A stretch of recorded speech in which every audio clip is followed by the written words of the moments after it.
Give me that phone so I can throw it. I want to throw it far away so you never see it again.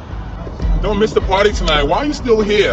You need to be telling everybody about the party, girl. What's your problem? I mean, he was like on some GTA NPC shit. And when I first saw this, the first place my mind went was album rollout, outrage promo. Where is this nigga, man? Actually, at the end of Lil Nas X, let's get into it, man.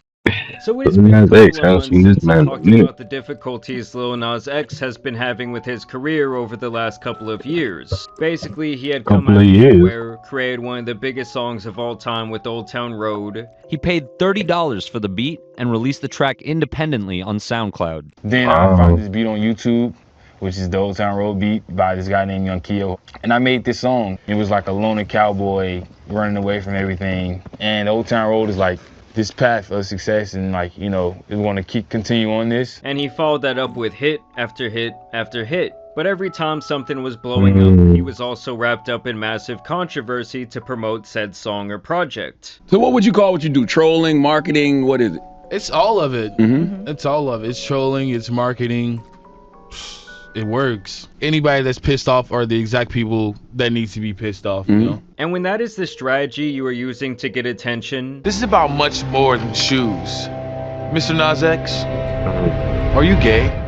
eventually it becomes less and less shocking over time, you lose that shock value, and eventually no one cares about the dude screaming for attention in the corner with all his gimmicks. Like, you can only play with religion and the devil so many times before it's burnt all the way out. And that is what happened when he released his single J Christ at the top of 2024 in anticipation for a major album rollout, and it totally flopped on his face and pissed off even his most casual fan. And then, you know, on top of that, like seeing like actual fans like turn and say like, oh, why is he doing this? Why is he keep messing with these people? But I also didn't mean to like mock. This wasn't like a fuck you to you people, fuck you to the Christians. Like, you know, it was not that. So then the label essentially did not want to play with him anymore. His name in the entertainment industry was really cooling off. And then he started having all these identity issues because his own self-value seemed deeply rooted in both fame and online clout. You know, bleep it out, but my haters. I'm gonna have fun. I'm gonna do me. I'm gonna go outside. I deserve to be out here. I deserve the right to exist. Connected with something higher, and I felt like I was just having fun, and I want to get back to that and not just like, oh, I'm gonna teach my haters a lesson. And overall, after watching hours of interviews with him at various points in his career, I personally think that this guy was getting in too deep with the dark arts. You know, maybe some of that cocaína, because he really seemed wired the hell up towards the end of 2023. Now combine this with the fact that he couldn't even meme or troll his way into virality like he was so accustomed to at the beginning of his career, and things only got darker for him. He half released this EP days before Dream Boy, which was supposed to kind of like test the waters for the hype around his new upcoming album Dream Boy, and I thought it actually had some catchy songs, but it flopped as well, and it was also clear that the label cut his budget based on these music videos. And so he stopped promoting this Dream Boy project altogether, the guy got off social media, and once again his fans started wondering what the hell was going on. Hey guys, don't look at my furniture-less house, but I want to say, because I don't want you guys to feel like I'm being flaky and very all over the place, but I was for a long time, you know? These last few years were pretty difficult for me. They have been pretty difficult for me, and I'm just now like arriving to this place of feeling confidence. And most of all, I really want to make sure I have fun this time around. I don't think I got to have as much fun doing the Montero era because I was more overly focused on, I don't know, making sure the songs did well. And that's what the fucking Dream Boy era is gonna be. We are fucking coming, Monterey, we are fucking coming. I have the fucking songs, I have the fucking music, I have the fucking vision. You guys need to sit patiently. You waited this far, we waited this long, let's fucking keep going. Yeah, like even there, bro seemed geeked the fuck up to me, and that was all the way back in Right, bro, what the fuck? And over the last couple of days in particular, he had returned to the internet after months of radio silence. He basically started posting a bunch of cryptic things to his Instagram page, now referring to himself as Queen Madeline, and posting photos of what appears to be an empty Airbnb or rental property, where he has some random belongings and artwork just laying around. Honestly, the kind of vibes like he got kicked out of his house and he just grabbed what he could and threw it in his car,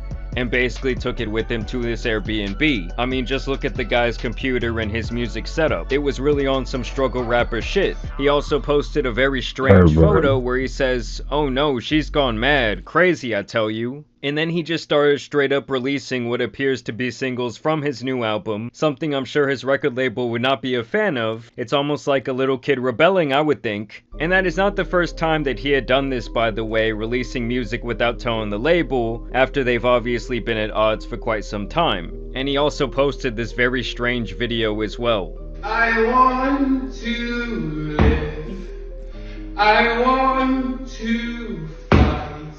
I want to live. I want this life. I want to go. I want to run. I want to live. I want this life. Oh, life. Oh, life. Oh, life. Oh, life. Oh, life. Now this would all lead to his total crash out, like I'm talking about not the jumper, total fousey, allegedly ODing, and then he was apparently out in the streets of LA in whitey tighties and white cowboy boots, rambling like a homeless person you would see downtown. We'll be late to the party tonight. Where at? Do you know where it's at? No, no, no, no. Go ahead, babe. No, no, no, no. Didn't I tell you to put the phone down? Uh-oh, somebody's gonna have to pay for that. I am serving you, and you better be at that party tonight. Now this would continue for quite some time as he would strut around the street, humming that same weird tune, and pretty much acting like he was given a full-fledged performance. That's gonna be a beautiful sunrise.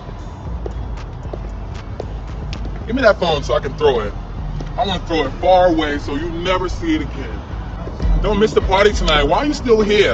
You need to be telling everybody about the party, girl. What's your problem? I mean, he was like on some GTA NPC shit. And when I first saw this, the first place my mind went was album rollout, outrage promo. I mean, given this guy's track record, could you really blame me? After all, it is kinda strange that out in the streets of LA, on Ventura Boulevard, regardless of the time, which it was 4 AM, that only him and this person who happened to be around to film him were present out there. You don't see any other cars or buses or other people walking around. And the whole thing just really seemed fishy to me. I mean, could this all be a humiliation ritual? It is quite possible. But regardless of my opinion, the story is that multiple people reported a man walking in the streets of Studio City naked, and that he was still doing this when the police showed up, and that he apparently even had problems with them, allegedly catching a battery charge for assaulting an officer, and had to be sedated before they arrested him and apparently took him to the hospital in fear of a possible overdose. And I actually did look up the actual arrest records, and I did find him under a misdemeanor with all of his correct information, so it appears he did legitimately get charges. And TMZ has even reported that he has been taken to jail where he currently resides at least until Monday, but there hasn't been a mugshot or anything like that. And I will say, with the report that he apparently punched a police officer, he's very lucky that this didn't have a different ending than him just ending up in jail, because we have seen that type of situation go left quickly time and time again. Now, we don't really know what's truly going on here. I'm guessing some sort of drug-induced psychosis possibly, as there have been rumors that this guy is running out of money due to his drug issues. I mean, just look at where this guy was staying. Like, he should have at least 30 million in his bank account right now when he's crashing out in Airbnb. And it's beyond obvious the label doesn't want anything to do with him for over a year, likely leaving him unable to release music the way that he wants, and after this I wouldn't be surprised if he gets dropped altogether. And I'm gonna tell you guys, if he thought it was ugly before just being at odds with the label, like without the power of that machine, it's going to be a lot worse for him. To me, it's all a good lesson that losing your mind, your soul, and your light just to be famous and play with celebrities and money will never be worth the price you eventually have to pay. And I really just think that the music industry chewed this dude up and spit him out.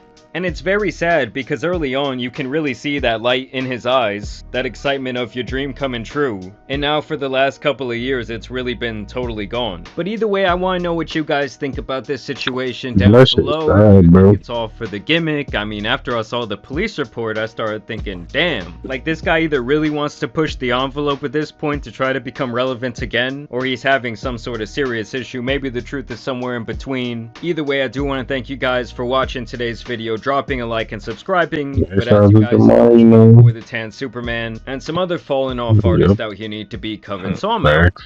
Peace. Yo, shout out to Jamari. Sipping quickly, forgot it was mud. I don't cross, so I couple with drugs. Think I don't know what my tongue gonna